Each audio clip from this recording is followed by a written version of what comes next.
నమస్తే, welcome to I dream inside politics with కవిత.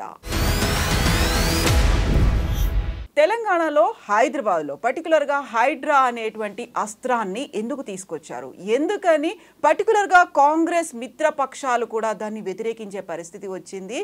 ఎవరినైనా spare చేయము, సొంత పార్టీ వాళ్ళ మీదకైనా హైడ్రా అస్త్రాన్ని ప్రయోగిస్తామని కాంగ్రెస్ పార్టీ ప్రభుత్వం కూడా చెప్తున్నప్పటికి కూడా ఎందుకని దాన్ని కేవలం డైవర్షన్స్ కోసమే యూజ్ చేస్తున్నారనే ఆరోపణలు, వాదనలు నడుస్తున్నాయి. దీని గురించి మనం మాట్లాడుకోబోతున్నాం. మనతో పాటుగా ఉన్నారు పొలిటికల్ అనలిస్ట్ గంటా చక్రపాణి గారు. సార్ నమస్తే. నమస్తే కవిత గారు. సో హైడ్రాని కూనంనేని సాంబశివరావు గారు డ్రాగన్గా అభివర్ణిస్తున్నారు. ఒక్కొక్కరు దానికి ఒక్కొక్క పేరు పెట్టి అది ఒక డైవర్షన్ కోసం, లేకుంటే బెదిరింపులకు, భయపెట్టడానికో వాడుతున్నారు అనేది. యాక్చువల్గా ఎందుకు వచ్చింది సడన్గా హైడ్రా ఇప్పుడు తెర మీదకి? గుడ్, ఒక మంచి చర్చను లేవదీసినారు. అంటే ముందుగా మనం ఈ చర్చలోకి వెళ్ళే ముందు రేవంత్ రెడ్డిని నిజంగానే అభినందించాలి. ఎందుకంటే ఈ మహానగరాన్ని ఒక నరక కూపంగా మార్చేసినటువంటి ఆక్రమణదారులను నిజంగానే భయపెట్టినా, బెదిరించినా, ఇంకొకటి చేసినా తప్పేం లేదు, కూల్ చేసినా కూడా తప్పేం లేదు. ఎందుకంటే హైదరాబాద్ నిర్మాణమైంది, లేదా హైదరాబాద్కు ఉన్నటువంటి స్వభావమే సిటీ ఆఫ్ లేక్స్ అనేవాళ్ళు. కొన్ని 2500 చెరువుల, గొలుసుకట్టు చెరువుల సమాహారంలాగా హైదరాబాద్ ప్రతి అడుగున ఒక కొలను ఉండేటువంటిది. అడుగడుగున గుడి ఉంది అన్నట్టు హైదరాబాద్లో అడుగడుగున ఒక కొలను, అడుగడుగున ఒక చెరువు, అడుగడుగున ఒక కుంట ఉండి ఇది ఒకదానికి ఒకటి లింక్డ్గా ఉన్నటువంటి ఒక సజీవ జలదృశ్యం హైదరాబాద్. అటువంటి దాన్ని ఒక మురికి కూపంగా మార్చడానికి ఈ చెరువుల దురాక్రమణ అనేటువంటిది కారణమైంది. దాని గురించి మనం తర్వాత చర్చిద్దాం. ఇది హైడ్రానా, లేకపోతే డ్రాగనా, లేకపోతే డైవర్షనా, లేకపోతే ఇంకొకట, ఇవన్నీ రాజకీయ లబ్ధి కోసం మాట్లాడుతున్నటువంటి మాటలు. నిజానికి హైడ్రా అనేది మొట్టమొదటిసారిగా విన్నప్పుడు నాకు మా intermediate 10th class 9th class రోజులు గుర్తొచ్చినాయి. హైడ్రా అనేది ఒక చిన్న జీవి. అవును, ఆ చిన్న జీవి కానీ అన్ని జీవుల కంటే అత్యంత విశిష్టత కలిగినటువంటి జీవి. అంటే కేవలం టెంటకిల్స్, కూరలు, ఒక ట్యూబ్ లాంటి ఒక చిన్న ఆకారంతో ఎటైనా వెళ్ళి దేన్నైనా చంపగలిగేటువంటి, దేన్నైనా కొట్టగలిగేటువంటి జీవి మొదటిది. రెండోది, ఇది చెరువులను ఆక్రమిస్తుంది, లేదా మంచినీటి కుంటలను ఆక్రమిస్తుంది, మంచినీటి చెలుమలలో ఉంటుంది.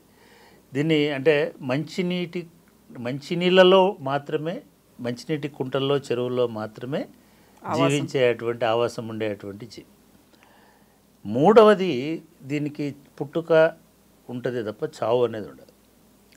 పునరుత్పత్తి అనేది కూడా దాన్ని అదే చీల్చుకొని, దాన్ని అదే ముక్కలు చేసుకొని ఇంకొక జీవిగా, అంటే మనకి పాతకాలంలో మన పురాణాలలో ఎట్లాగైతే ఒక తల పోతే ఇంకొక తల వచ్చి అతుక్కుంటుందో, అట్లా బాడీలోంచి ఒక భాగం దిగిపోతే మళ్ళీ ఆ భాగానికి టెంటకిల్స్, ఆ భాగానికి నోరు, ఆ భాగానికి కళ్ళు, అట్లా ఉండేటువంటి ఒక విచిత్రమైన జీవి. బహుశా జీవులలో మరణము లేని జీవి ఏదైనా ఉంటే అది హైడ్రా. ఈ పేరు విన్నప్పుడు నిజంగానే ఇది భలే పెట్టినారు ఎవరో, దాని పెద్ద అది అబ్రివేషన్ కూడా కలవదు, అంటే పర్ఫెక్ట్గా మ్యాచ్ ఏం కాదు. బట్ కావాల్సుకునే వాళ్ళు హైడ్రా అనేటువంటి పేరుని చూస్ చేసుకున్నారు. ఈ హైడ్రా నిజంగానే చెరువులను ఆక్రమించుకుంటుంది కాబట్టి చెరువులను ఆక్రమించుకున్నటువంటి వాళ్ళ మీదనే దీన్ని గురిపెట్టినారు. ఫైన్. ఇది కొన్నిసార్లు మీకు కక్ష సాధింపులాగానో, కొన్నిసార్లు రాజకీయ దీనికోసమో అనిపించవచ్చు, తప్పేం లేదు. కానీ రేవంత్ రెడ్డి గారు, ముఖ్యమంత్రి గారు క్లియర్గా కొన్ని విషయాలు 2-3 రోజుల నుంచి ఆయన లీక్ చేసుకుంటూ వస్తున్నారు. ఏదో పిచ్చాపాటిగా మీడియాతో మాట్లాడేటప్పుడు ఇంకొకటి చెప్తున్నారు.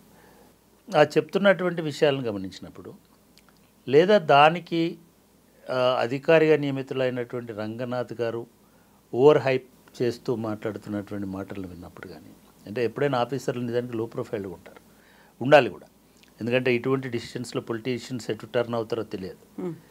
కానీ రంగనాథ్ గారు చాలా ఓవర్ హైప్. అసలు నాకు ఆశ్చర్యం వేస్తుంది, ఆయన రోజుకు 10 ఛానళ్ళతో మాట్లాడుతున్నాడు, యూట్యూబ్లను కూడా ప్రామాణికంగా తీసుకుంటున్నాడు, యూట్యూబ్ ఛానళ్ళల్లో పెద్ద పెద్ద ప్రసంగాలు చేస్తున్నాడు, ఎవరిని వదలమని చెప్తున్నాడు. జనరల్గా ఆఫీసర్ చెప్పకూడదు, ఎవరిని వదులుతావో ఎవరిని వదలో నీ చేతిలో ఉండదు. ఎందుకంటే ఈ హైడ్రా కమిటీ చైర్మన్ ఎవరు? HYDRAA committee chairman chief minister. అసలు హైడ్రాకు చట్టబద్ధత ఉందా అనేటువంటి చర్చ మీ మాటలతో స్టార్ట్ అవుతున్నది. దాని గురించి కూడా మాట్లాడు. మొత్తానికి ఇవాళ హైదరాబాద్లో ఒక సంచలనం క్రియేట్ చేయడానికి, ఒక సెన్సేషన్ క్రియేట్ చేయడానికి, అదేవిధంగా మీరు అంటున్నట్టుగా కొందరిని భయపెట్టడానికి, కొందరిని బెదిరించడానికి. భయపెట్టడం, బెదిరించడం మిమ్మల్ని నన్ను ఎవడు భయపెట్టలేడు, ఎవరు బెదిరించలేరు. ఎవరైతే ఆక్రమించుకున్నారో వాళ్ళందరూ భయపెడతారు. అది అక్కినే నాగార్జున అయ్యొచ్చు, లేకపోతే ఇంకోలా అయ్యొచ్చు, ఇంకోలా అయ్యొచ్చు. ఆక్రమణదారులు చివరికి తిరుపతి రెడ్డి అయ్యి ఉండవచ్చు. ఎందుకంటే నేను రేవంత్ రెడ్డి గారు స్పష్టంగా చెప్తున్నారు, నా తమ్ముడైనా, నా అన్నైనా, ఇంకోలైనా, నా కుటుంబ సభ్యులైనా కూడా నేను హైడ్రాను పంపిస్తాను, దాన్ని వెనక్కి తగ్గేటువంటి సమస్యలు. నిన్న మొన్న అటువంటి లెటర్లు వెళ్ళడము, అటువంటి ఉత్తర్వులు వెళ్ళడం జరిగింది. కాబట్టి ఈ నేపథ్యంలో మనం ఖచ్చితంగా ఈ ముఖ్యమంత్రి తీసుకున్నటువంటి చర్యను ఖచ్చితంగా సమర్థించాలి. ఖచ్చితంగా ఇది కొనసాగేటట్టుగా చూడాలి. ఖచ్చితంగా ఈ పోలీస్ వారి మధ్యలో ఆపేసి రేవంత్ రెడ్డి అర్ధాంతరంగా నిష్క్రమించకుండా కాపాడగలగాలి అనేటువంటి అభిప్రాయం అయితే నాకు చాలా స్పష్టంగా ఉంది. ఇకపోతే రెండవది, అసలు ఈ ఆక్రమణలకు కారణం ఎవరు? నిజంగానే ఇది కక్ష సాధింపుతో చేస్తున్నారా? కక్ష సాధింపుతో చేస్తున్నారు అని అంటే అసలు ఆక్రమణ లేని చోటికి పోయి హల్చల్ చేస్తే ఇది కక్ష సాధింపు కోసం, బెదిరించడం కోసం అని అనుకోవచ్చు. అక్కినేని నాగార్జున గారు తన ఇన్కన్వెన్షన్ సెంటర్ని చెరువులో కట్టినాడు అనేటువంటిది గతంలోనే ఎస్టాబ్లిష్ అయినటువంటి వాస్తవం. దాంట్లో 2.5 ఎకరాలో 2 ఎకరాలో చెరువు శిఖం భూమి ఉంది, ఎఫ్టీఎల్లో ఉంది అని గతంలో ఇచ్చినటువంటి నివేదికలు, మ్యాపులు చూస్తే మనకు అర్థమవుతుంది. సరే, దాని మీద కోర్టు కేసు ఉందా, కోర్టు ఏమన్నా దాన్ని స్టే ఇచ్చిందా అని అంటే అది కోర్టులకు ఉన్నటువంటి అంశం. ఇప్పుడు కూల్చేసి కూడా 3 రోజులు అయింది, 4 రోజులు అయింది, కోర్టులు ఏమి జోక్యం చేసుకోవు. ఇప్పుడు ఇంకా అయిపోయింది, దాన్ని నేలమట్టం చేసినారు. అయితే ఇది న్యాయము అన్యాయము ఎంతవరకు అనే చర్చలోకి పోకపోతే ఇది ఒక భయాన్ని అయితే క్రియేట్ చేసింది. నాగార్జున లాంటి వాళ్ళనే కొట్టేసినారు అనేటువంటి భయం అయితే ఇవాళ ఆక్రమణదారులందరిలో కలిగింది. అన్యాపదేశంగా రంగనాథ్ గారు కూడా అదే చెప్తున్నారు, మేము భయం క్రియేట్ చేస్తాం, భయంతో అవగాహన వస్తుంది. ఇది పోలీస్ నైజం. పోలీసులకు ఉండేటువంటి ఏంటంటే ఒక ఎన్కౌంటర్ చేస్తాం, ఎన్కౌంటర్ తోటి ఒక భయం వస్తుంది. భయం వస్తే ఎవరు నక్సలైట్లకు అన్నం పెట్టరు, సో దాంతో సెటరేట్ అయిపోతుంది. అట్లాగే సారా బట్టీలు కాల్చే వాళ్ళను వెళ్ళి వాళ్ళను ఒకసారి ధ్వంసం చేసి అందరిని పీడే యాక్ట్ పెట్టేసి ఇంకొకటి చేసేస్తే భయం వస్తుంది. భయం అంటే నేను అంటున్నా, భయంలోంచి మాత్రమే న్యాయం రాదు, అవగాహనతో కూడా న్యాయం వస్తుంది, చట్ట పరిధిలో పనిచేయడం వల్ల కూడా న్యాయం వస్తుంది. సరే, ఆ చర్చలోకి మనం పోకపోతే ఇప్పటి వరకు అయితే హైదరాబాద్లో ఒక భయం అయితే ఇవాళ ఆవరించింది. హైడ్రా అనేది ఎట్లాగైతే హైడ్రాకున్న ఇంకొక లక్షణం ఏంటంటే అది ఎటైనా పోతుంది, ఎటు అయినా పోగలిగే ఒకే జీవి హైడ్రా. అమీబా, హైడ్రా రెండు వాటికి దిశ సంబంధం లేదు. మనిషి ముందుకైనా నడుస్తాడు, జాగ్రత్త వెనకకైనా నడుస్తాడు. ఇటు సైడ్కి ఈ యాంగిల్లో నడవడం అనేది 360 అది సాధ్యం కాదు. హైడ్రా 360 డిగ్రీస్లో ఏ యాంగిల్లోనైనా నడవగలుగుతుంది. అంటే అది వెనకకైనా రాగలుగుతుంది, ముందుకైనా పోగలుగుతుంది. కాబట్టి ఇది ఒకంతకైతే ఇప్పటి వరకు ఉన్నటువంటి దీంట్లో ఇది మంచిది. కానీ 3-4 అంశాలు ప్రధానంగా బయటకు వస్తున్నాయి.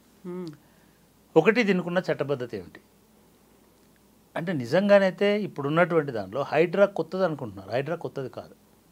హైడ్రా పోలీస్ అనుకుంటున్నారు. హైడ్రా పోలీస్ కాదు, మున్సిపల్ యాక్ట్, జిహెచ్ఎంసీ యాక్ట్. అది కూడా నాట్ ఆల్ మున్సిపాలిటీస్కి జనరల్ యాక్ట్ కాదు. అది greater Hyderabad municipal MCH act ఒరిజినల్గా, municipal corporation of Hyderabad act. ఆ తర్వాత జిహెచ్ఎంసీ యాక్ట్ అయిన తర్వాత జిహెచ్ఎంసీ యాక్ట్లో ఎన్ఫోర్స్మెంట్ అండ్ విజిలెన్స్ సెల్ అనేటువంటిది ఒకటి ఉంది. Hyderabad municipal corporation enforcement and vigilance cell.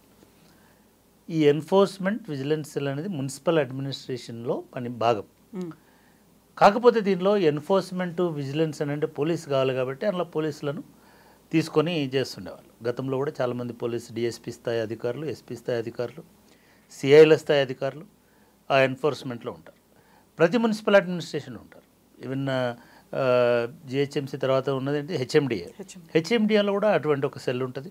దాని కూడా ఒక డిఎస్పీ స్థాయి అధికారి, దాని కూడా ఇన్ఛార్జ్గా ఉంటాడు.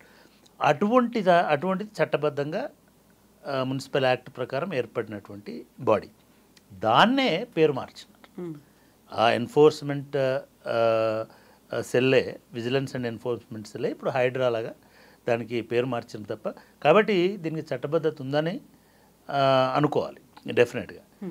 కానీ ఇంతకంటే మెరుగైనటువంటి వ్యవస్థను ఏర్పాటు చేసి ఉండొచ్చు కదా. రెండవ వాదన ఏమనిపిస్తుందంటే, ఈ యాక్ట్ వచ్చి 30 సంవత్సరాలు 40 సంవత్సరాలు అవుతుంది. హైడ్రా ఇప్పుడే ఎందుకు నిద్రలేచింది? హైడ్రా ఇప్పుడే ఎందుకు వచ్చింది? నేనేమంటున్నానంటే, ఈ 30 ఏళ్ళు నిద్రపోయినందుకు బాధపడాలా? ఇప్పుడు వచ్చినందుకు ఇప్పుడు నిద్రపోయి వచ్చినందుకు నిందించాలా?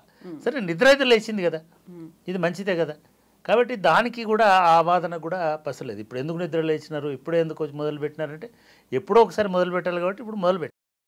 ఈ హైడ్రా ఇప్పుడు హఠాత్తుగా నిద్రలేచి ఈ 30 సంవత్సరాల నుంచి ఇచ్చుకుంటూ వచ్చినటువంటి పర్మిషన్లన్నింటినీ రద్దు చేసి, ఈ 30 సంవత్సరాల నుంచి ఇచ్చినటువంటి అనుమతులు, కన్స్ట్రక్షన్స్, నిర్మాణాలు, కరెంటు కనెక్షన్లు, వాటర్ కనెక్షన్లు ఇచ్చిన తర్వాత ఇప్పుడు పోయి దాడులు చేయడం వలన ఇది రాజ్యాంగ సంక్షోభం. పెద్ద మాటనే కావచ్చు, కానీ న్యాయ వివాదం అనుకుందాం. న్యాయ వివాదం కూడా రాజ్యాంగం నుంచే వస్తుంది.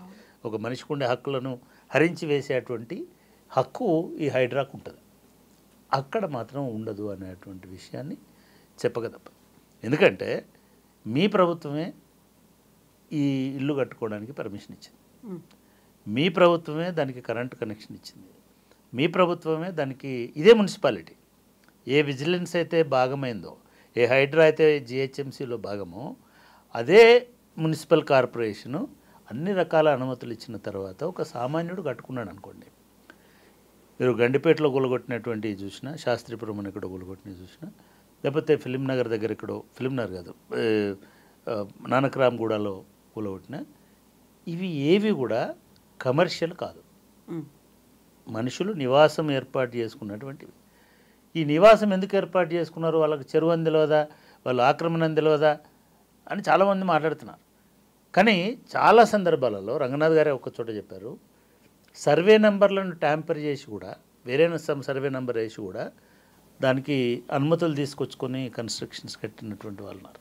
మనం ఈ యూట్యూబ్ ఛానళ్ళలో వస్తున్నటువంటి చూస్తుంటే, ఎవరో ఒక ఐటీ ఎంప్లాయీ హైటెక్ సిటీకి దగ్గర ఉంటుందో, లేకపోతే అటు ఫైనాన్షియల్ డిస్ట్రిక్ట్ దగ్గర ఉంటుందో, లేకపోతే వాళ్ళ బడ్జెట్లో వస్తుందని ఎక్కడో ఒక ఫ్లాట్ కొనుక్కున్నారు.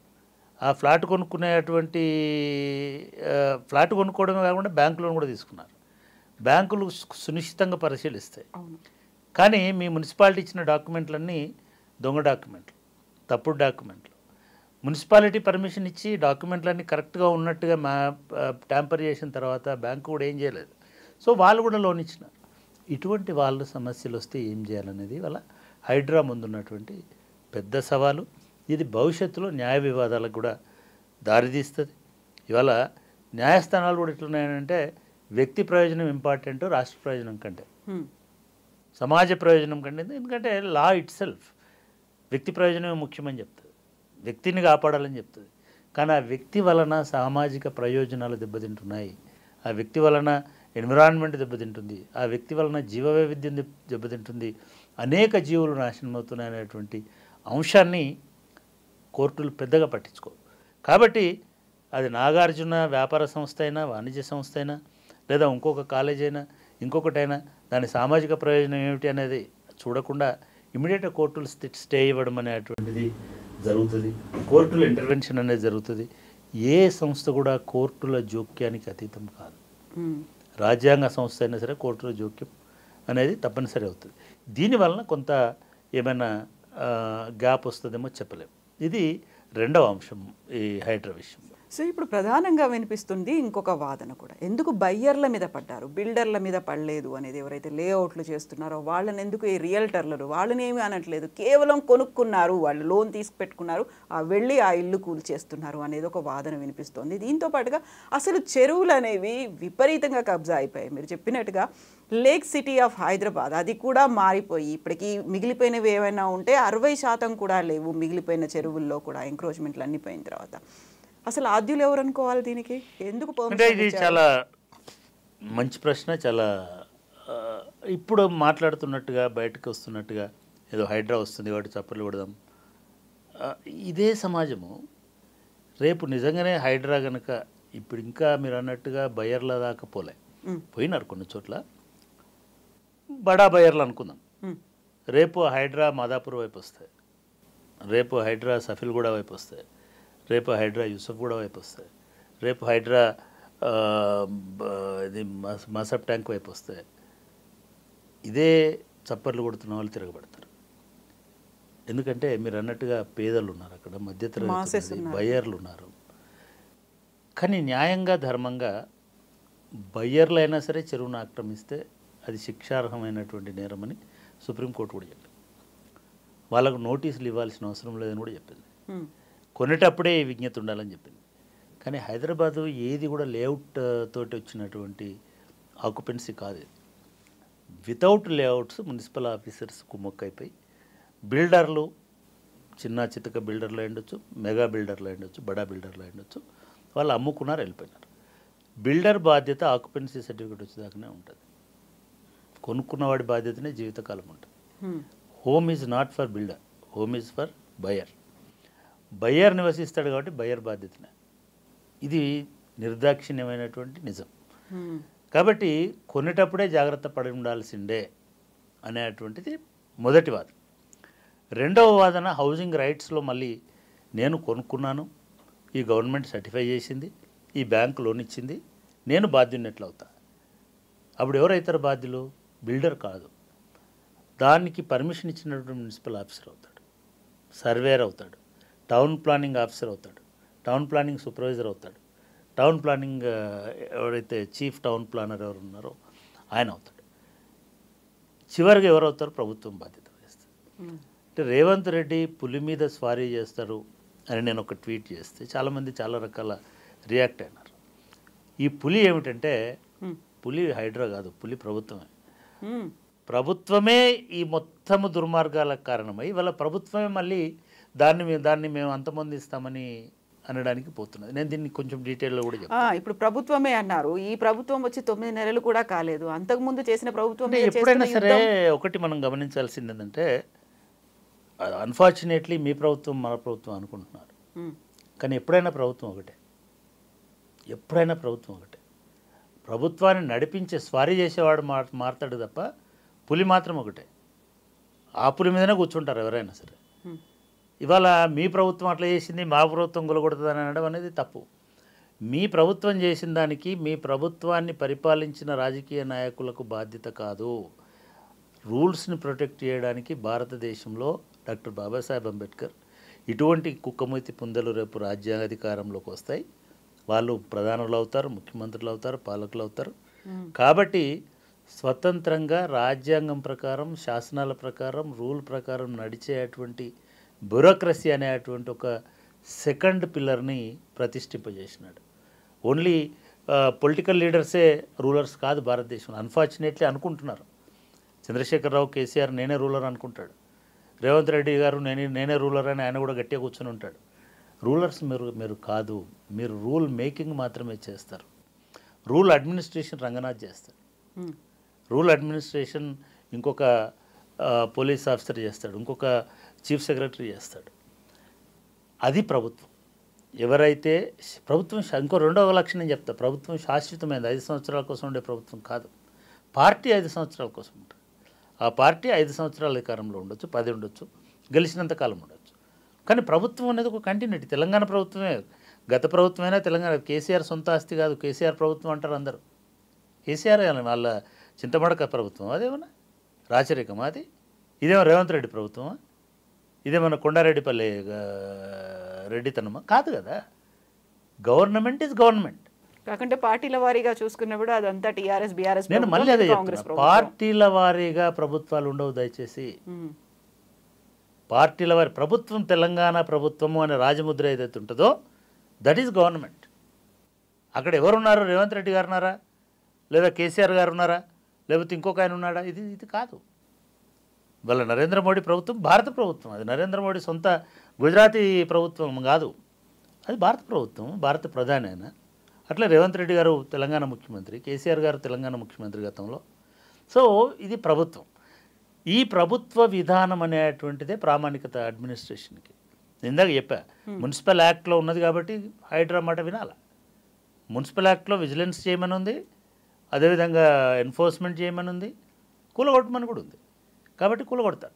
ఇక్కడ ప్రభుత్వముకు వర్సెస్ ప్రజలకు గొడవ వస్తుంది రేపు. ఎప్పుడు ప్రాబ్లం అవుతుందంటే, ఇవాళ నేను చూశాను దుర్గం చెరువులో కట్టుకున్నటువంటి చాలామందికి నోటీసులు ఇచ్చారు. కావూరు హిల్స్లో చాలామందికి నోటీస్. నిజంగా కూడా నేను మన వ్యూవర్స్కి అర్థం అవ్వడానికి ఈ దుర్గం చెరువు, కావూరు హిల్స్, జూబ్లీహిల్స్లో ఉన్న చెరువుల గురించి ఒక చిన్న ఇది చెప్తాను. నేను హైదరాబాద్లో ఆంధ్రజ్యోతిలో పనిచేస్తున్నటువంటి కాలం అంటే 88, 87, 86, 87 నుంచి 90 మధ్య కాలంలో ఆంధ్రజ్యోతి అంటే పంజాగుట్ట చౌరస్తా వరకే రోడ్డు. పంజాగుట్ట చౌరస్తా నుంచి ఆ శ్మశాన వాటిక నుంచి director road number 1 Banjara hills అని అక్కినే నాగేశ్వరరావు వాళ్ళ ఇల్లు ఉండేది. నాగేశ్వరరావు గారి ఇల్లు, అదేవిధంగా సుబ్రహ్మరెడ్డి గారి ఇల్లు, ఎలీట్ ఇళ్ళన్నీ ఆ బంజారా హిల్స్ ఆ ఒక్క రోడ్లో రోడ్ నెంబర్ 1లో ఉండేటి. ఆ నుంచి మిగతా రోడ్స్ వచ్చేటి. ఇప్పుడు రోడ్ నెంబర్ 3 ప్లస్ జూబ్లీహిల్స్ అప్పటికి లేదు. ఆ టైంలో ఒక మిత్రుడు జయహింద్ రెడ్డి గారని, ఆయన జర్నలిస్టే. ఆయన ఇక్కడ కూడా ప్లాట్లు ఉన్నాయి, పేద మధ్యతరగతి జర్నలిస్టులకు ప్లాట్లు అమ్ముతున్నారు, కొనడమే. ఆయన ఒక రియల్ ఎస్టేట్ ఏదో చేసినాడు, వచ్చాడు. ఒక మెటడోర్ బ్లూ కలర్ వ్యాన్లో బయలుదేరి ఒక గంట అరగంట ప్రయాణం చేస్తే మాకు అప్పటికి చెక్ పోస్ట్ ఏరియా, ఇంకా అప్పటికి జూబ్లీహిల్స్ ఇదంతా ఫామ్ కాదు, ఇదంతా వచ్చింది. తర్వాత మనకి ఈ పెద్దమ్మ గుడి అదంతా ఒక చిన్న బండ్లబాట, అది మాదాపూర్ అనే ఊరికి పోయే దారి. ఆ దారిలో వెనక మధ్యలో సగం మంది దిగి వచ్చేసిన. నేను అప్పుడు స్టూడెంట్ను ప్లస్ జర్నలిస్ట్ని కూడా. నేను పెద్ద నాకు ఆసక్తి లేదు, ఓరియంటేషన్ లేదు, కానీ చాలామంది నా మిత్రులు పోయినారు. 42 రూపాయలు 45 రూపాయల గజం కొనుక్కున్నాను. మేము అక్కడ ఎందుకు దిగి మధ్యలో వచ్చినామంటే అది ఒక పెద్ద అడవి, చెరువు. ఆ చెరువే దుర్గం చెరువు. ఆ చెరువు అవతల ఈ ప్లాట్లు ఉన్నాయి. ఇప్పుడు హైటెక్ సిటీకి మాదాపూర్కు మధ్యలో పత్రికా నగర్ అని ఉంది, అదే ప్లేసు. అది మొత్తం ఒక బురద, ఒక పెద్ద చెరువు శిఖం అంటాం కదా, చెరువు శిఖం లాంటి ఏరియా. నా డౌట్ ఇప్పటికీ ఎవరైనా రంగనాథ్ గారు చెప్పినట్టు, లేదా పొంగులేటి శ్రీనివాసరెడ్డి అనే రెవెన్యూ మినిస్టర్ ఉన్నాడు మనకి, ఆయన కొత్త టేప్ పట్టుకొని రండి కొలవండి అంటున్నాడు. నిజంగానే కొత్త టేప్ పట్టుకొని కొలిస్తే హైటెక్ సిటీ కూడా చెరువు శిఖంలో ఉంటుందని నాకు గట్ ఫీలింగ్. నాకు చాలా పెద్ద ఇది ఉంది. అది కూడా చెరువులనే కట్టినారు. ఎందుకంటే అదంతా దుర్గం చెరువుకు సంబంధించి. మీరు సింపుల్గా అండి, నేను ఆ కాలంలో చూసిన చెరువు అది.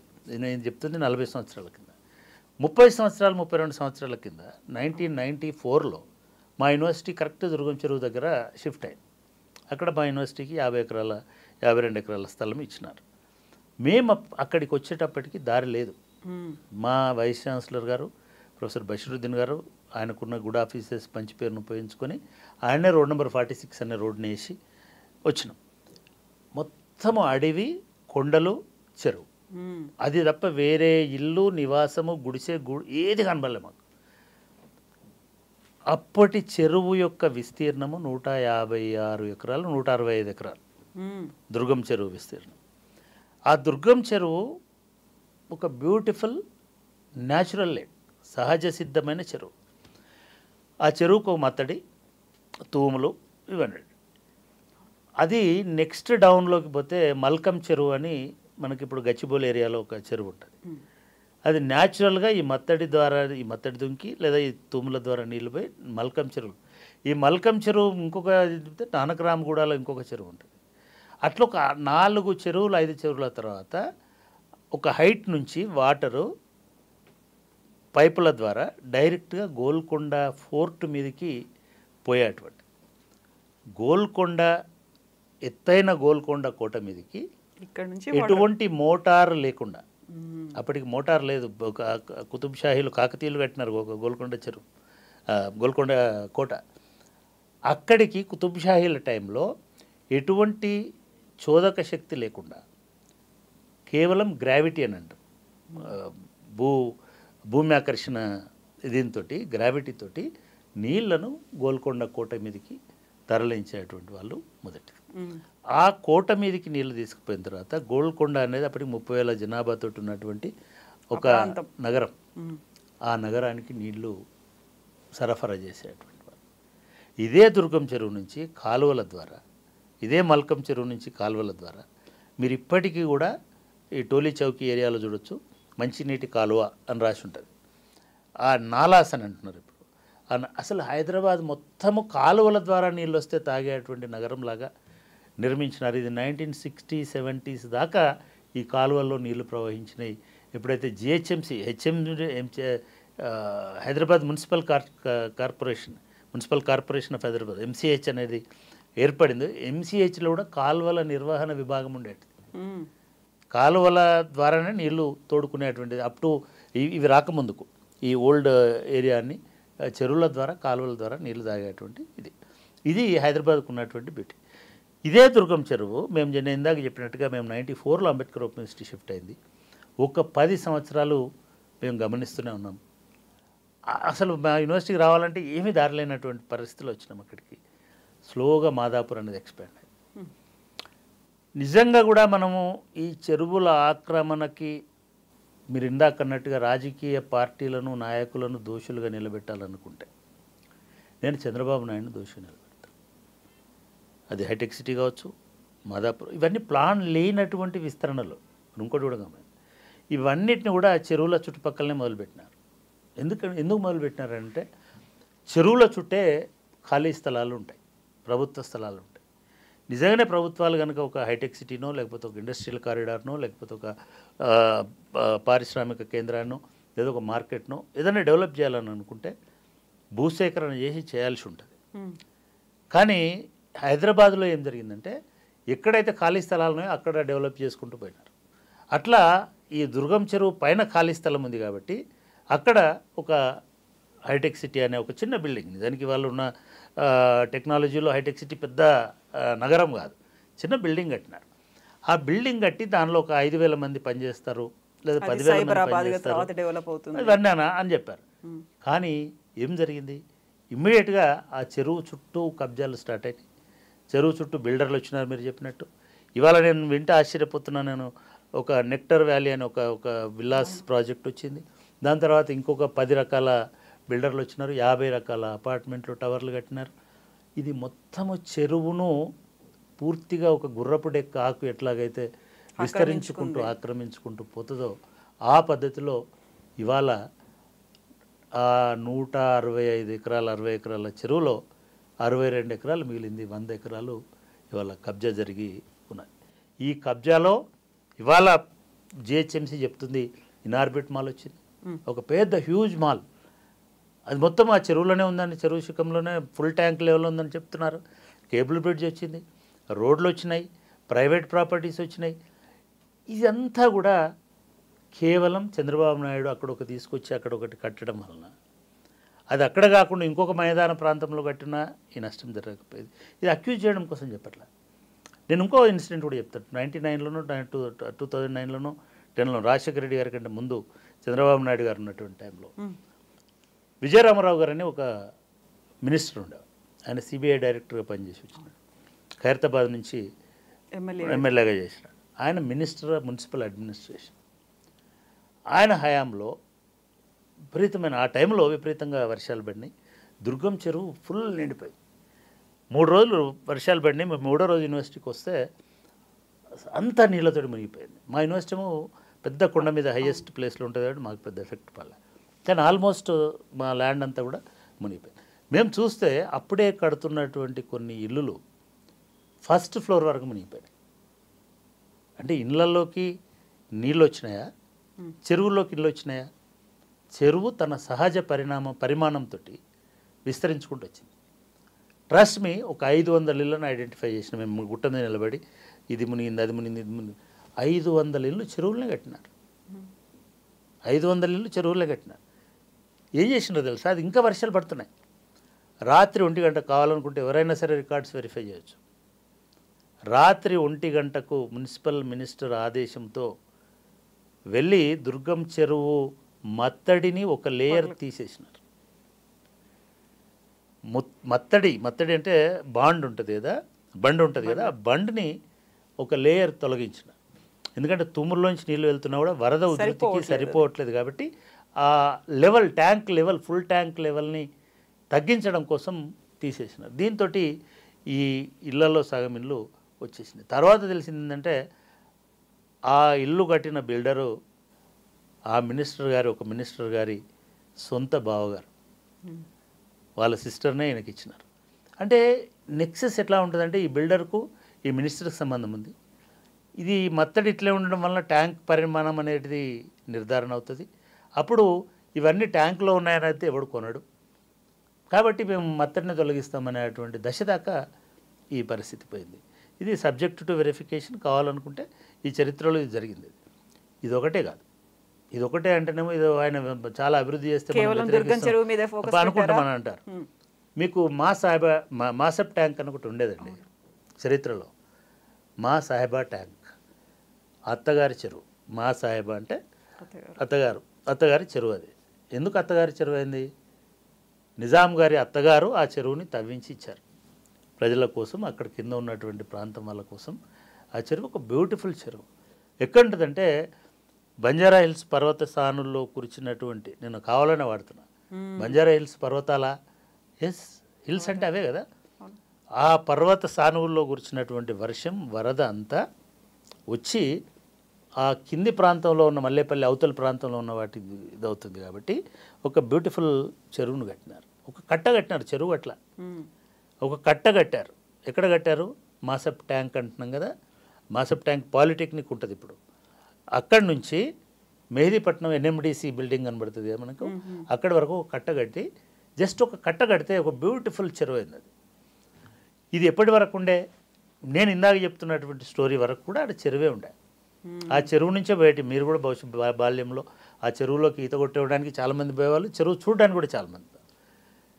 శ్రీమాన్ చంద్రబాబు నాయుడు గారు దాన్ని చాచా నెహ్రూ పార్క్, అంతకుముందే వచ్చింది బహుశా, పాపం ఆయన అనడానికి కూడా లేదు, బహుశా బ్రహ్మానంద రెడ్డి గారు లేకపోతే విజయభాస్కర్ రెడ్డి గారి టైంలోనూ ఆ చెరువును పూడ్చి పార్క్ చేసినారు.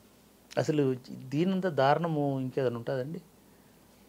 చెరువులను పూడ్చేసి ట్రాక్టర్లతో లారీలతో మట్టి తెచ్చి చెరువు అంతా నింపేసి ఆడ పార్క్ చేసి, దానికి చాచా నెహ్రూ పార్క్ అని పెట్టి, దానిలో క్రికెట్ స్టేడియం కట్టి, దానిలో టెన్నిస్ స్టేడియం కట్టి, దానిలో ఫుట్బాల్ అసలు స్టేడియాలు ఎక్కడ కట్టాలి? పార్కులు ఎక్కడ నిర్మించాలి? ఇది నేను చెప్తున్నాను, ఇది వాళ్ళని బ్లేమ్ చేయడానికి కాదు.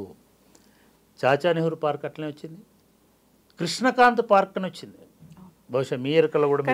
డంప్ యార్డ్ని మార్చారు అనేది, అది చెరువు అండి. చెరువులు డంప్ యార్డ్లని వాస్తవము. సింపుల్గా చెప్తున్నా, మా సాహెబ్ ట్యాంక్ అంటే ఏంటిది? చెరువా డంప్ యార్డా? సఫిల్ కూడా చెరువు ఏడుందో చూపించండి నాకు. సరే యూసఫ్ కూడా చెరువు ఏడుందో ఇప్పుడు చూపించండి. లేదు కదా, ఇప్పుడు యూసఫ్ కూడా చెరువు కృష్ణకాంత్ పార్క్ అయింది. యూసఫ్ కూడా చెరువు కొన్ని వందల ఎకరాల విస్తీర్ణంలో, 70 ఎకరాల విస్తీర్ణంలో ఉన్న చెరువు. దానిలో డంప్ యార్డ్ చేసినారు. చెరువులలో ఇప్పుడు అన్ఫార్చునేట్ ఏంటంటే కుంటలు చెరువులనే చెత్త పడేస్తారు. చెత్త పడేసినంత మాత్రం అది చెత్త కాదు. నువ్వు చెత్త పడేయకుండా చూసుకో. డంప్ యార్డ్ ఎక్కడ ఉంటుంది? డంపింగ్ ఉండదు. సో అదొక చెరువు. ఆ చెరువు మొత్తాన్ని పూర్తి చేసినారు, డంప్ చేసినారు, చెత్త డంప్ చేసినారు, మట్టి డంప్ చేసినారు, దాన్ని లెవెల్ చేసినారు. అంటే మీరు చూడండి, ఒక ఎకో సిస్టమ్ని ఎట్లా డ్యామేజ్ చేసింది. గవర్నమెంటే చేసింది, మున్సిపల్ కార్పొరేషన్ చేసింది. ఇట్లా అది యూసఫ్ కూడా చెరువు ఉండొచ్చు. సఫిల్ కూడా అని ఒక పెద్ద చెరువు, 150 ఎకరాల చెరువు, దాన్ని నడిమి చెరువు అనేవాళ్ళు. సఫిల్ కూడా అనేది మల్కాజ్గిరి ఆ ప్రాంతంలో ఉంటుంది. దానిపైన రామకృష్ణపూర్ అని ఒకటి ఉంటుంది. రామకృష్ణపూర్లో ఒక చెరువు ఉంటుంది. అది కూడా గొలుసుకట్టు. హైదరాబాద్లో అన్ని బ్యూటిఫుల్ గొలుసుకట్టు చెరువులు అండి. ఏది దేనికి అది ఇండిపెండెంట్ కాదు. ఒక చెరువు ఉందంటే దానికి పైన ఒకటి, దాని కింద ఒకటి, దాని తర్వాత ఒకటి ఉంటుంది. అందుకే దాన్ని నడిమి చెరువు అనేవారు. చాలా పెద్ద చెరువు, 50 ఎకరాలు. ఇప్పుడే 50 ఎకరాల చెరువు. అది బ్యూటిఫుల్ ఉంటుంది. మీరు గూగుల్లో చూస్తే కూడా ఒక త్రిభుజాకారం లాగా మెరుస్తుంటుంది ఆ చెరువు. దాన్ని అక్కడి నుంచి తీసుకొచ్చి రామకృష్ణపూర్ చెరువుని అది మూసేసి దీన్ని యూసఫ్ కూడా పార్క్ చేసేసినారు, సఫిల్ కూడా పార్క్ చేసినారు. మీరు ఇప్పుడు సఫిల్ కూడా పోతే పెద్ద గేట్లు పెట్టినారు. గేట్లు పెట్టి లోపలంతా పార్కు, మధ్యలో ఒక చిన్న కొలను. అరే ఇది ఎక్కడి? మీరు ఆ సఫిల్గూడ నుంచి రామకృష్ణ మన అటువైపు పోతుంటే, పైకి వెళ్తుంటే పెద్ద వాల్ ఉంటుంది. ఆ చెరువు కట్ట, అది నిజాం గారి టైంలో కట్టినటువంటి కట్ట. అట్లా మీరాలం చెరువు అయిండొచ్చు, ఇంకోటి అయిండొచ్చు. ఇట్లా కొన్ని వేల చెరువుల నుంచి ఇవాళ ఒక 500 చెరువులు, 600 చెరువులు, ఆ 900 చెరువులలో కూడా 60% ఆక్యుపై చేసినటువంటి చెరువులని తీసుకొచ్చి, ఇదంతా కూడా 85-90 తర్వాత హైదరాబాద్ గ్రోత్ని కనుక మీరు పరిశీలిస్తే 91 నుంచి లేదా 85 తర్వాత నుంచి ఎన్టీ రామారావు గారు రెండోసారి అధికారంలోకి వచ్చిన తర్వాత నుంచి వలసలు అనేటిది విపరీతంగా పెరగడం వలన వచ్చిన వాళ్ళకి గృహ వసతి లేకపోవడం వలన వచ్చిన వాళ్ళందరూ ఈ చెరువు శిఖాల మీద భూములు, ఎందుకంటే అదొకటే ప్రైవేట్ గవర్నమెంట్ ల్యాండ్, ఆ ల్యాండ్స్లో స్థిర నివాసాలు ఏర్పాటు చేసుకొని అక్కడే స్థిరపడిపోయి ఉండడం వల్ల దాని తర్వాత బిల్డర్లు వచ్చి అక్కడ మల్టిపుల్ టవర్స్ కట్టడం వల్ల లేక్ వ్యూ అపార్ట్మెంట్లు అనేవి వచ్చిన తర్వాత మీకు చాలా మంచిగా గుర్తు చేసినారు. రేడియోలో మీరు డ్రైవ్ చేసుకుంటూ వెళ్తున్నప్పుడు సిటీలో రివర్ వ్యూనా అదెక్కడ అని ఒక అడ్వర్టైజ్మెంట్ వస్తుంది. అవును, మీరు సిటీలో నమ్మవని తెలుసు, అయినా కూడా సిటీలో రివర్ వ్యూ అంటే మూసీ వ్యూ అండి, ఏదో గోదావరి వ్యూ కృష్ణ వ్యూ కాదు. మీరు మూసీ చుట్టూ ఇప్పుడు రేవంత్ రెడ్డి ఒక్క కాలంలో నిజంగానే ఆయన హైడ్రాతోటి ఫైట్ చేస్తున్నాడు. హైడ్రా గురించి ఇంకొక స్టోరీ కూడా ఉంది. ఈ గ్రీక్ ఈ పురాణాలలో గ్రీకుల జానపద కథలలో ఒక వీరుడిని వింత తలలున్న సముద్రజీవి ఇది చేస్తుంటుంది, దాంతో ఫైట్ చేస్తున్నాడు. మీరు కృష్ణుడికి వచ్చేసరికి కూడా కృష్ణుడు కాళింది నదిలో దీంతో అనేక తలలున్న పాముతోటి యుద్ధం చేస్తాడు. చివరికి ఆ పాము మీద డాన్స్ చేస్తాడు. ఇట్లాంటి స్టోరీ ఏదో చెప్తుంటారు. అంటే కాళీయమర్దనము అనుకున్నప్పుడు అంటే నిజంగానే ఇది కాళీయమర్దనమే రేవంత్ రెడ్డి చేస్తున్నది. అన్ని తలలు ఉన్నటువంటి పాము ఏం చేస్తుందో తెలియదు.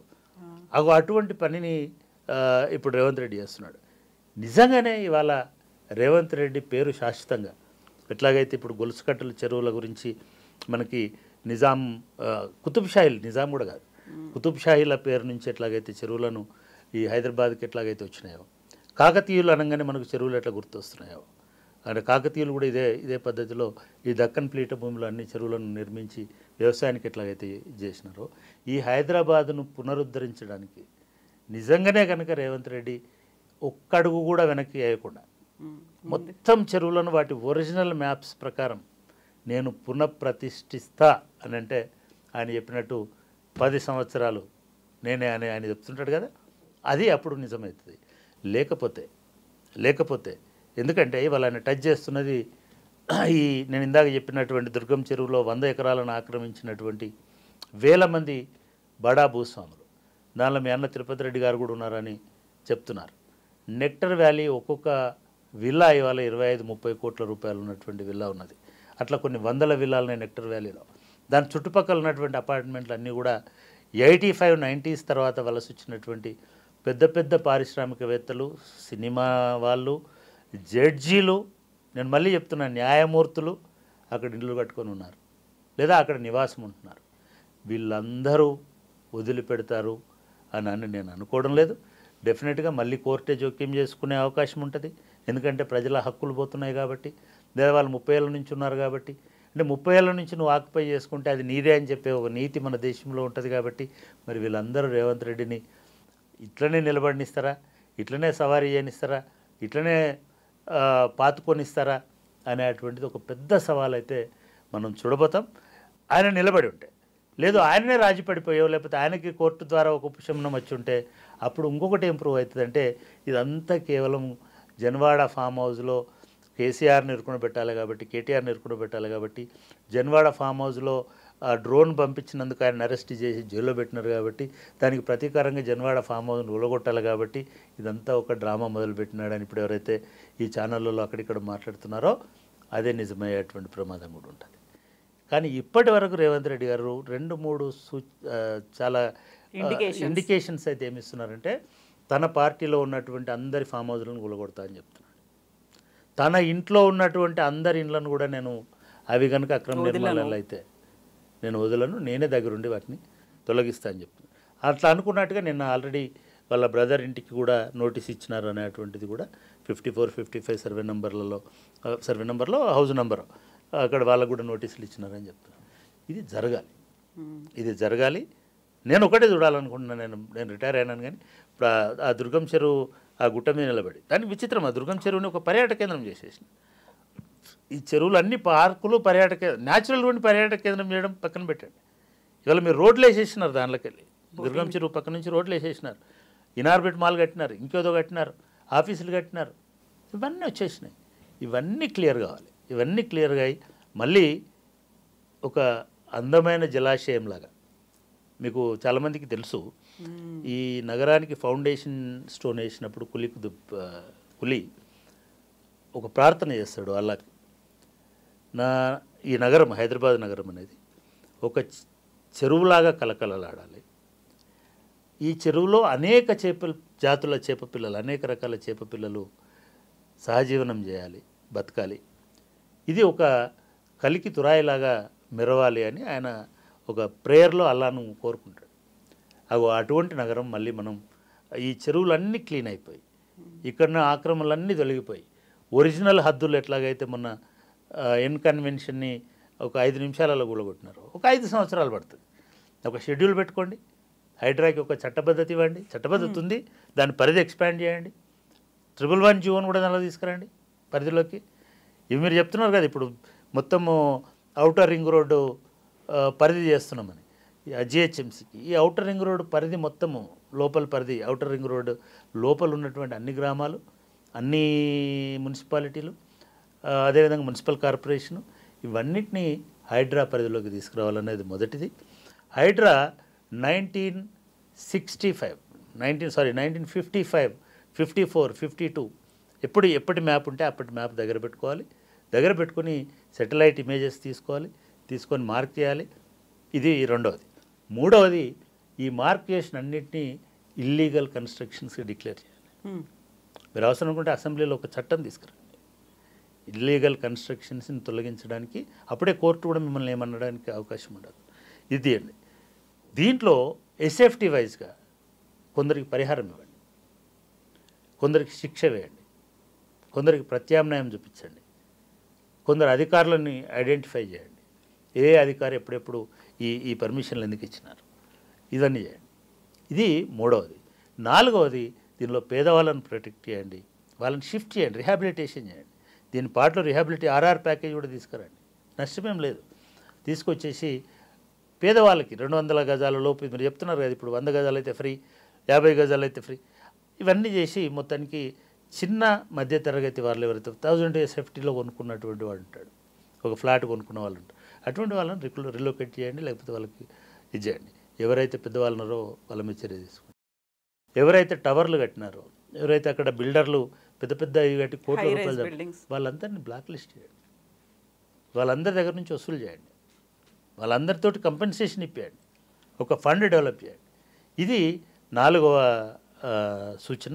ఇకపోతే ఇది చేస్తే ఈ పద్ధతిలో కనుక అన్ని చెరువులను మీరు మార్క్ చేయండి, అన్ని చెరువులను క్లీన్ చేయండి, అన్ని చెరువులను మీరు పూర్తి స్థాయిలో చేయండి. రెండవది, 111 జీవోను కూడా మీరు 111 జీవో ఎత్తేస్తా అనే పాత ముచ్చట్లు చెప్పకండి. 111 జీవో ఈ చెరువులను సరస్సులను కాపాడడానికే 111 జీవోని పెట్టినారు. ఆ 111లో ఉన్నటువంటి అన్ని రకాల కబ్జాలని మనకున్న 2 హిమాయత్ సాగర్, అదేవిధంగా ఉస్మాన్ సాగర్, ఈ 2 పూర్తి కబ్జా అయ్యాయి. వాటిని కూడా మీరు క్లీన్ చేయండి, దాని చుట్టుపక్కల ఉన్నటువంటివి. సో ఇట్లా చేస్తే రేవంత్ రెడ్డి నిజంగానే చిరస్థాయిగా ఉన్నటువంటి వాడు అవుతాడు. నిజంగానే శాశ్వతంగా ఎట్లాగైతే మిగతా పేర్లను మనం చెప్పుకుంటున్నాం ఈ నగర నిర్మాణానికి, అభివృద్ధికి దోహదపడినారని, అటువంటి ఒక శాశ్వత కీర్తిని రేవంత్ రెడ్డి పొందుతాడని నేను భావిస్తాను.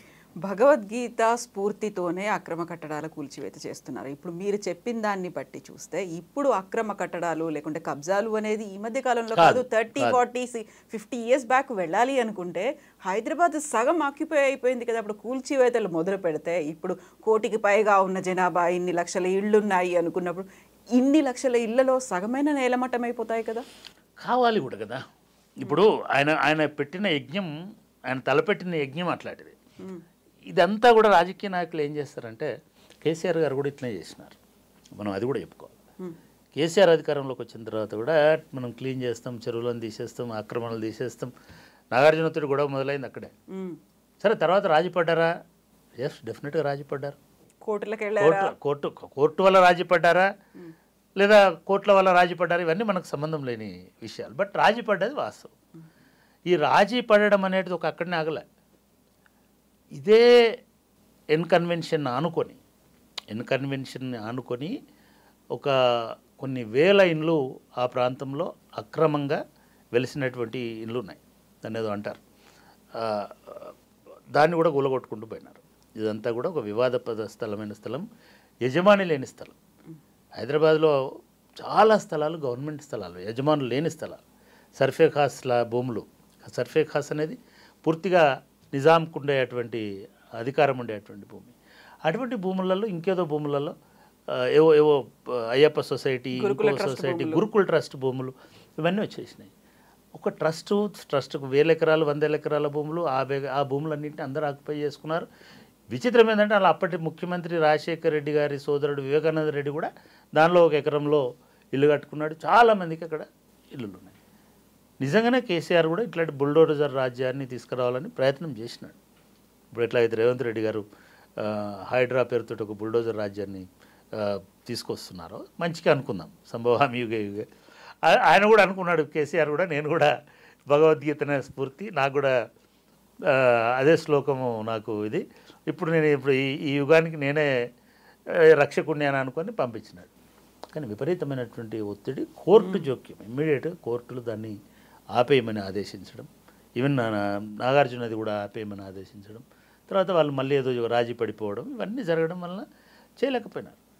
ఇవాళ మొదటి ముప్పు లేదా మొదటి ప్రమాదము లేదా మొదటి అడ్డంకి, ఇంకా మంచి భాషలో చెప్పాలంటే ఏదైనా ఉంటుంది రేవంత్ రెడ్డి గారి కంటే, లేదా మొదటి ఊరట అని కూడా అనుకోవచ్చు. లేకపోతే ఎందుకంటే ఆయన స్వారీ అంతే ఎంతకాలం చేస్తాడో చెప్పలేము. ఇప్పుడు ఊరట కావాలి. ఊరట కావాలంటే కోర్టు ఏమైనా ఊరట ఇచ్చేటువంటి అవకాశం ఇవాళ వాదనలు నడుస్తున్నాయి. ఇవాళ రేపట్లో మీరు ముట్టుకోవద్దు అని కనుక కోర్టు పొరపాటున చెప్తే, అది పొరపాటే అవుతుంది, పొరపాటున కోర్టు కనుక అట్లా చెప్తే రేవంత్ రెడ్డి గారు ఏం చేయలేరు. అప్పుడు మనం రేవంత్ రెడ్డి గారిని అనడానికి కూడా ఉండదు, రాజకీయ కక్ష అనడానికి కూడా ఉండదు. ఎందుకంటే నేను పోతా అంటే కోర్టు అడ్డుకుంటుంది. సో ఆ కోర్టులు అటువంటి జోక్యం చేసుకునే అవకాశం ఉంటుంది. ఎందుకంటే అట్లా ఉండడం వల్లనే కదా ఇంత దూరం వచ్చింది. బిల్డర్లు ఏమి అమాయకంగా పోరు. బిల్డర్లు కడతారు, అక్కడ ఆర్డర్లు ఉన్నాయి, కాపీలు ఉన్నాయని చెప్తారు. ఎవరో పాపం పర్యావరణ పరిరక్షకుడో ఇంకోడో పోయి ఎవరో కడుతున్నారండి అని ఫిర్యాదు చేస్తాడు. ముందు స్టే ఇస్తారు, అది ముందు ఆపండి అంటారు. వీడు పోయి అన్ని కాయిదాలు ఉన్నాయి సార్ అని సబ్మిట్ చేస్తాడు. కోర్టు వచ్చి నిజ నిర్ధారణ కమిటీ కాదు కోర్టు ఎప్పుడైనా జడ్జిమెంట్ ఎవిడెన్స్ బేస్డ్గా ఇస్తుంటారు. ఈ ఎవిడెన్స్ ప్రొడ్యూస్ చేస్తుంది గవర్నమెంటే. గవర్నమెంట్ ఇచ్చిన ఎవిడెన్స్ని చూసి ఓకే మరి గవర్నమెంటే ఇచ్చింది కదా అంటారు. ఇప్పుడు మీరు దుర్గం చెరువులో ఉన్నటువంటి కావూరి హిల్స్ మా ముందట లేఅవుట్ అయింది, కాకతీయ హిల్స్ ఇంకొంచెం పైకి ఉంది. అది నేను అనుకోవడం అది ఇళ్ళకు రాదు. మీరు ఒకటి గుర్తుపెట్టుకోండి, బండ గుర్తు ప్రజలు వాళ్ళ కాలిబాటల కోసం వేసుకున్న రోడ్లు పర్యావరణ హితంగా వేసుకున్నారు. నేను ఇందాక చెప్పాను కదా, మేము హైదరాబాద్లో ఉద్యోగాలు చేస్తున్నటువంటి టైంలో జూబ్లీ హిల్స్ ప్రాంతం, అప్పటికి జూబ్లీ హిల్సే హౌసింగ్ సొసైటీ లేదు, ఆ ప్రాంతం నుంచి ఒక బండ్లబాట పెద్దమ్మ గుడిని టచ్ చేసి పెద్దమ్మ గుడి నుంచి మాదాపూర్కి వచ్చేటువంటి దారి ఉండేది. అదే ఇప్పుడు రోడ్డు. ఆ మాదాపూర్ నుంచి ఉన్నటువంటి దారిలో ఒంటికాలి బాటలాగా మీకు కొండాపూర్ పోయేది. ఆ రోడే హద్దు. అంటే ఇవాళ మాదాపూర్ హైవే అనేది హైటెక్ సిటీకి వచ్చే రోడ్డు ఉందో ఆ రోడ్డుకు లెఫ్ట్ సైడ్ ఉన్న ఇండ్లన్నీ కూడా చెరువులో ఉన్నాయి అనేది ఒక గుడ్డి నమ్మకం. దానిలో ఏ నమ్మకం ఏది ఉంది మీకు ఇంకోటి చెప్తాను నేను. మేము రెండో ఇల్లు కొనుక్కోండి అంటే ఇల్లు కొనుక్కోవడానికి మొదటిసారి పోయినాం. మా మిత్రుడు మల్లారెడ్డి అని ఒక ప్రొఫెసర్ కొన్నాడు అక్కడ. ఆడ విఠలరావు నగర్ అని ఒకటి ఉంటుంది. మేము అక్కడికి పోతే ఆ విఠలరావు నగర్లో కడుతున్నారు ఇల్లు, ఇండిపెండెంట్. మీరు గుర్తుపెట్టుకోండి, 200 గజాల స్థలంలో కట్టిన ఇల్లు 4.5 లక్షల రూపాయలు. ఎప్పుడు ఇది? 94, 96. ఓకే, 96 అంటే 2000 కంటే ముందు. అప్పుడు 96లో 4 లక్షలకి 4.5 లక్షలకి ఇల్లు మేము కూడా కొందామని పోయినాం. డబ్బులు లేవు, సరేలే ట్రస్ట్ మీ అక్కడ నిలబడితే చెరువు కనబడుతుంటుంది. ఆడ మొత్తం వెనకకి చెరువు. అప్పుడు మేము అది కూడా చెరువులో ఇల్లు కట్టుకున్నాం. అంటే చెరువు వెనుక అది విఠలరావు నగర్ అని. ఆ విఠలరావు ఎవరు? మహబూబ్ నగర్ నుంచి 2 సార్లు కాంగ్రెస్ పార్టీ నుంచి ఎంపీగా పోటీ చేసినాడు. పాపం చనిపోయినాడో ఉన్నాడో నాకు గుర్తులేదు. ఒకసారి గెలిచాడు కూడా విఠలరావు గారు. ఆయన లేఅవుట్ అది. ఆ లేఅవుట్లోనే పి నరసింహరావు గారి డాక్టర్ కాలేజీ ఉంది, వాణి గారి ఫైన్ ఆర్ట్స్ కాలేజ్ ఉంది. అంటే చాలా ఇన్స్టిట్యూషన్స్ ఉన్నాయి. అది నేను ఎఫ్టీఎల్లో ఉందా అది నేను మాట్లాడట్లే. బట్ అది చెరువు గట్టు మీద, చెరువు వెనుక అంటాం మన ఊర్లో, చెరువు వెనుక ఉన్నటువంటి భూభాగంలో ఉన్నాయి. అట్లా మీరు అదే కనుక మీరు కొలమానంగా ఇప్పుడు మనం చెప్పిన కాలిబాటనే హైవేనే కొలమానంగా తీసుకుంటే మీరు ఆ రోడ్డు మీద వస్తుంటే హైటెక్ సిటీ లెఫ్ట్ ఉంటుందా రైట్ ఉంటుందా? హైటెక్ సిటీ లెఫ్టే ఉంటుంది, చెరువు శిఖం వైపే ఉంటుంది. మీరు ఇప్పుడు ముందు జిహెచ్ఎంసీ చెప్తున్నట్టుగా మీకు ఇనార్బిట్ మాలే చెరువు శిఖమైనప్పుడు హైటెక్ సిటీ ఎందుకు కాదు? సో ఇవన్నీ దానిలోకి వస్తాయి. నిజంగా అయినా సరే నష్టం జరిగినా సరే శుద్ధి జరగాలి అనేటువంటిది నా అభిప్రాయం. ఈ శుద్ధి అనేది ఎంతకాలం కొనసాగుతుంది? అన్ఇంటరప్టెడ్గా ఉంటుందా ఏంటి? అంటే నేను అనుకోవడం ఏమో, ప్రభుత్వం తలుచుకున్న తర్వాత ఆపగలిగే ఒకే ఒక్క శక్తి కోర్టులు కనుక ఈ నగరం బాగుపడాలి, ఎంత నష్టమైనా ప్రభుత్వం కావాలంటే మీరు కంపెన్సేట్ చేయమని చెప్పండి ప్రభుత్వం. ఇదొక భాగం. రెండోది ప్రభుత్వమే కబ్జా చేసింది చాలా బిల్డింగ్స్ అన్నీ ఉన్నాయి. జిహెచ్ఎంసీ బిల్డింగ్ ఉంది, ఇప్పుడు బుద్ధ భవనం ఉంది, లేదు ఇప్పుడు చాలా బిల్డింగ్స్ ఉన్నాయి. ప్రభుత్వమే 2 రకాలు తన అవసరాలకు కబ్జా చేసింది, బిల్డింగ్లు కట్టుకుంది. రెండోది గిరాకీ వస్తుంది అనుకుంటే కబ్జా చేసి బిల్డింగ్ కట్టి కిరాయికి ఇచ్చి లీజుకి ఇచ్చి పైసలు తీసుకుంటుంది.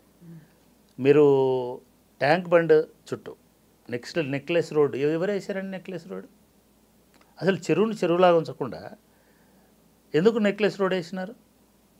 ఆ నెక్లెస్ రోడ్ వేసి దానిలో పెండ్లి మంటపాలు, దానిలో హోటళ్ళు, దానిలో బార్లు, దానిలో తినుబండారాలు, దానిలో శ్మశానాలు, దానిలో సమాధులు, దానిలో విగ్రహాలు. ఇది ప్రభుత్వం చేయలేదా కబ్జా? అన్నారు కదా, ఏమండి సుందరీకరణ అన్నారు. నేను సమాధి సుందరీకరణ అవుతుందని నేను అనుకోనండి. ఐఎమ్ సారీ, సమాధి సుందరీకరణ ఎట్లా అవుతుందండి? ఎన్ని సమాధులు ఉన్నాయి తెలుసా మీకు? ఆడ ఇప్పుడు పివి నరసింహరావు గారిది అక్కడే ఉంది, జైపాల్ రెడ్డి గారిది అక్కడే ఉంది, అటుపోతే సంజీవయ్య గారిది ఉంది, ఇంకెవరిదో ఉంది. అది సుందరీకరణ ఎట్లా అవుద్దండి? సుందరీకరణ అంటే మీరు ప్రజలు కూర్చోవడానికి లేదా విహరించడానికి, ఇంకేదో చేయడానికి, పిల్లలు ఆడుకోవడానికి అటువంటి వాతావరణం ఉండాలి. మీరు బ్రిడ్జీలు కట్టి రోడ్లు వేసి రోడ్ల చుట్టూ సమాధులు కడితే సుందరీకరణ ఎట్లా అవుతుంది? అవన్నీ కూడా తొలగించాలి. అవన్నీ కూడా చెరువులో ఉన్నాయి అనొచ్చు ఎవరైనా. ఇప్పుడు చెరువును అడ్డుకోవట్లేదు. మీరేమంటున్నారు? ఎఫ్టీఎల్ అంటున్నారు. ఎఫ్టీఎల్లో ఏ నిర్మాణము సమాధితో సహా ఉండకూడదు కదా. ఎఫ్టీఎల్ ఎట్లుంటుందండి? ఎఫ్టీఎల్లో ఉండడానికి వీలేదు. అది బఫర్లో ఉంది అనుకుంటే ఎప్పుడో నీళ్ళు వస్తాయి పోతాయని అనుకోవచ్చు, లేదా నీళ్ళు వస్తే ప్రమాదం ఉంటుంది అనుకోవచ్చు, ముప్పు ఉంటుంది అనుకో. అట్లా అనుకుంటే దాని పక్కన చాలా పెద్ద కాంగ్రెస్ ఎమ్మెల్యేల అపార్ట్మెంట్లే ఉన్నాయి, పెద్ద పెద్ద అపార్ట్మెంట్లు ఉన్నాయి. అయితే ఈ మొత్తంలో కూడా నిజంగా కూడా రేవంత్ రెడ్డి ఒక కాంగ్రెస్లోనే ఒక విప్లవ వీరుడిలాగా ఎందుకు కనబడుతున్నాడు అందరికనంటే, మనం ఏమాట కామాట చెప్పుకోవాలి. ఈ మొత్తం కబ్జాలలో ఎక్కువ భాగం, ఎందుకంటే బీఆర్ఎస్ వాళ్ళు కూడా అందిన కాడికి దోచుకునే ఉండొచ్చు, కానీ వీళ్ళకి అందలేదు. వీళ్ళు వచ్చేసరికి 1985 నుంచి 2015 వరకు ఆల్మోస్ట్ చెరువులన్నీ నిండిపోయినాయి, కబ్జాలు అయిపోయినాయి. మీరు ఇవాళ హిమాయత్ సాగర్, ఉస్మాన్ సాగర్ చుట్టుపక్కల ఫామ్ హౌస్లు ఎన్ని అని ఎన్యూమరేట్ చేయండి, లెక్క తీయండి. బీఆర్ఎస్లో 10% ఉంటాయి, ఇంకొక 70% ఎవరి ఉంటాయి? 100%. ఎందుకంటే అది 70s నుంచి కబ్జా అవుతుంది.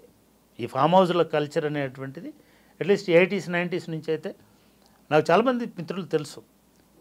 మీరు చిలుకూరు బాలాజీ టెంపుల్ పోతున్న దారిలో, అంటే గండిపేట వెనుక వైపు వస్తుంది, దాదాపు ఒక 2000-3000 ఎకరాల విస్తీర్ణంలో బ్రహ్మాండమైన ఫామ్ హౌస్లు ప్రతి పాత కాంగ్రెస్ నాయకుడికి ఉంది.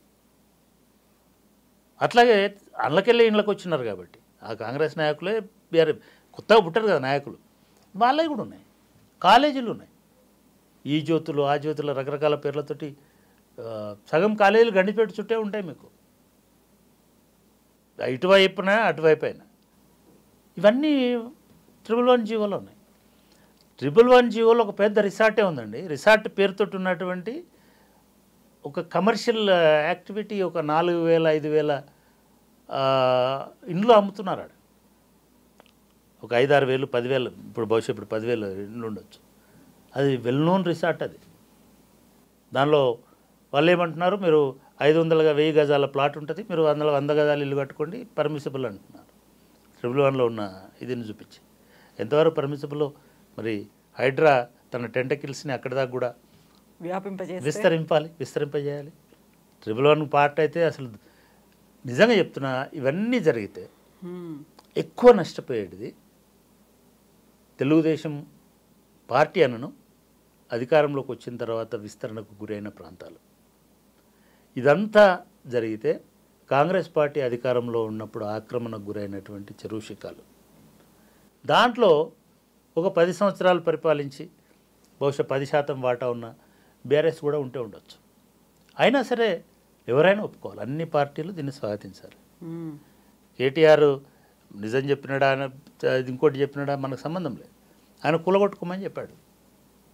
అందరూ అట్లనే చెప్పండి, గవర్నమెంట్కి చాలా సులువు అవుతుంది. సో కాబట్టి డౌట్ ఏమక్కర్లా, ఇంటెన్షన్ ఈజ్ గుడ్, ఇంటెన్షన్ కూడా రైట్. కానీ ఎంతవరకు ఇది నిలబడుతుంది అని అంటే డెఫినెట్గా నిలబడితేనేమో రేవంత్ రెడ్డి నిలబడతాడు, ఇది నిలబడకపోతే మాత్రం రేవంత్ రెడ్డి గారికి చెడ్డ పేరు వస్తుంది. ఎస్ చక్రపాణి గారు, థ్యాంక్ యూ సో మచ్ అండి. Thank you.